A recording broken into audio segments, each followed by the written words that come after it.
پہلی آیت میں اللہ رب العزت نے فرمایا بلا قد جاءت کا آیاتی، تیرے پاس میری آیتیں آئی تھیں۔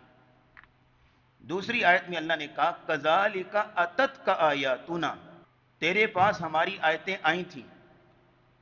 دونوں آیتوں میں ایک چیز کامن ہے کہ قرآن ہمارے پاس آیا، گھروں میں موجود، دائیں بائیں پڑھانے والے پڑھنے والے بھی ہیں، ہر جگہ پہ گائیڈ کرنے والے، رہنمائی کرنے والے، ترغیب دینے والے بھی ہیں، لیکن اس کے باوجود بھی رزلٹ، توجہ، اس چیز کا احساس اور پھر اس کو سیریس سمجھنا کہ ہم نے قرآن کو سیکھنا ہے، سمجھنا ہے، کوئی نتیجہ نہیں ہے، کچھ بھی جو ہے وہ نتیجہ نہیں نکل رہا۔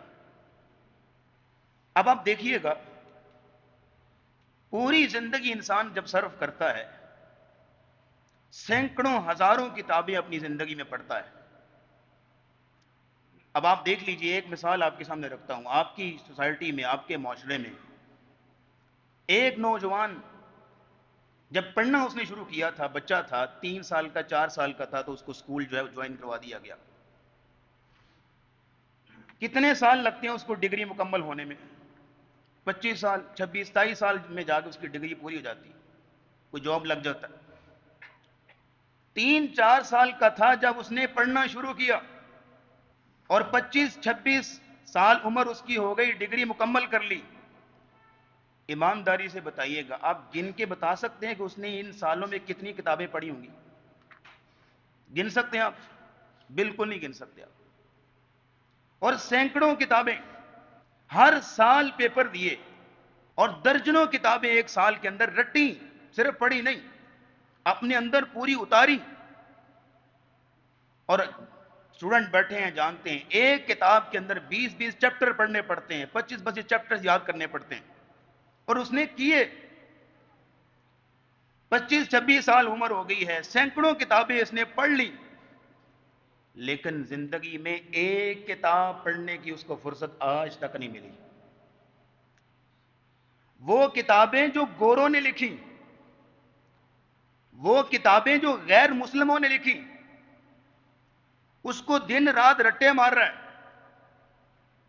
اور ہر سال امتحان دیے، بہت کچھ کیا، لیکن وہ کتاب جو رب نے بھیجی،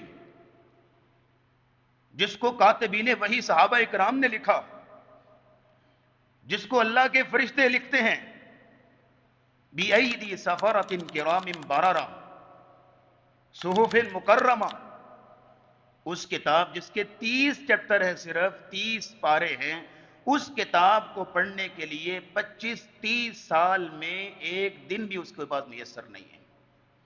اس سے بڑھ کے محرومی کیا ہے؟ دنیا میں رنگ رنگ کے سبجیکٹ میں ماسٹری کرنے کے لیے انسان درجنوں کتابیں پڑھ لیتا ہے، لیکن اللہ کی کتاب کا ساتھ کیا سلوک ہے؟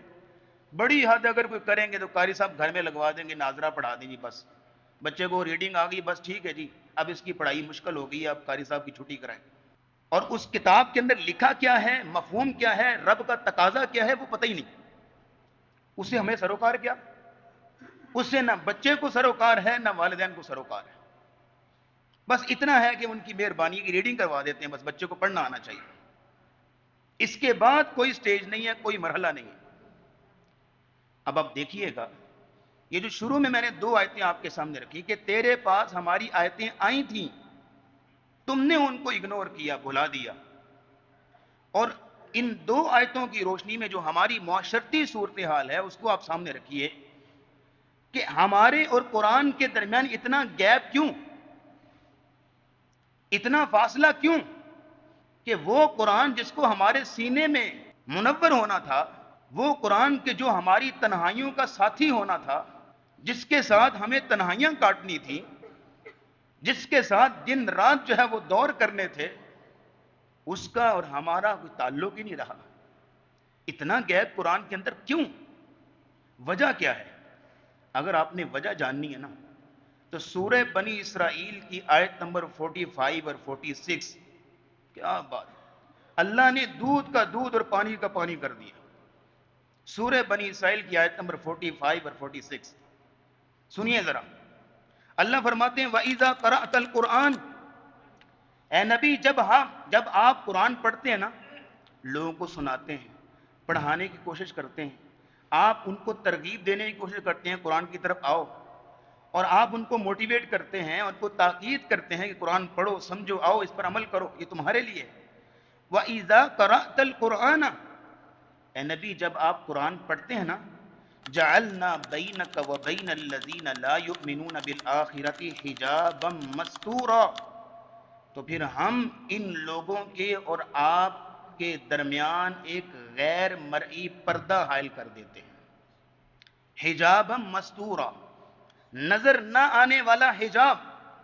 وہ حجاب ایک ایسی چیز ہوتی ہے کہ وہ قرآن کی طرف نہیں آنے دے رہی، لیکن یہاں غور کر لیجئے گا اس آیت پہ، بلکہ اگلی آیت پڑھیں تو اللہ فرماتے ہیں وَجَعَلْنَا عَلَىٰ قُلُوبِهِمْ أَكِنَّةً، ہم نے ان کے دلوں کے اوپر ایسا پردہ ڈال دیا ہے، جتنا مرضی سمجھا لو، کہہ لو، تاکید کر لو، قرآن کی فضیلتیں بیان کر لو، قرآن کو چھوڑنے کی وعیدیں، سزائیں بتا لو، نہیں سمجھیں گے۔ کیوں؟ وَجَعَلْنَا عَلَىٰ قُلُوبِهِمْ أَكِنَّةً، ہم نے ان کے دلوں کے اوپر ایسے پردے ڈال دیے ہیں أَن يَفْقَهُوهُ، کہ اب ان کو سمجھ نہیں آتی بات۔ وَفِي آذَانِهِمْ وَقْرًا، اور ہم نے ان کے کانوں میں سکل اور ڈاٹ ڈال دیے ہیں، یہ قرآن کو سننا ہی نہیں چاہتے، قرآن کو سمجھنا ہی نہیں چاہتے۔ اب ان آیتوں پہ غور کیجئے گا جناب، اور ذرا سوچئے گا کہ کہیں اللہ نہ کرے ہمارے معاشرے میں تو چلتا پھرتا کوئی شخص نہیں ہے کہ جس کے ساتھ یہی معاملہ ہو رہا ہے کہ اللہ نے اس کے اور قرآن کے بیچ میں حجاب مستورہ بنا دیا ہے، اس کے دل پہ اللہ نے پردہ ڈال دیا، اس کے کانوں میں سکل اور ڈاٹ ڈال دیے ہیں۔ اگر کوئی آج قرآن سے دور ہے، چھوڑے ہوئے قرآن کو، اور ساری عمر جو ہے اسی طرح وہ قرآن کو چھوڑے ہوئے گزار کے چلا گیا، تو وہ مت سمجھے کوئی معمولی معاملہ ہے، سر وہ حجاب مستورہ اللہ نے اس کے اور قرآن کے بیچ میں ڈال دیا ہے۔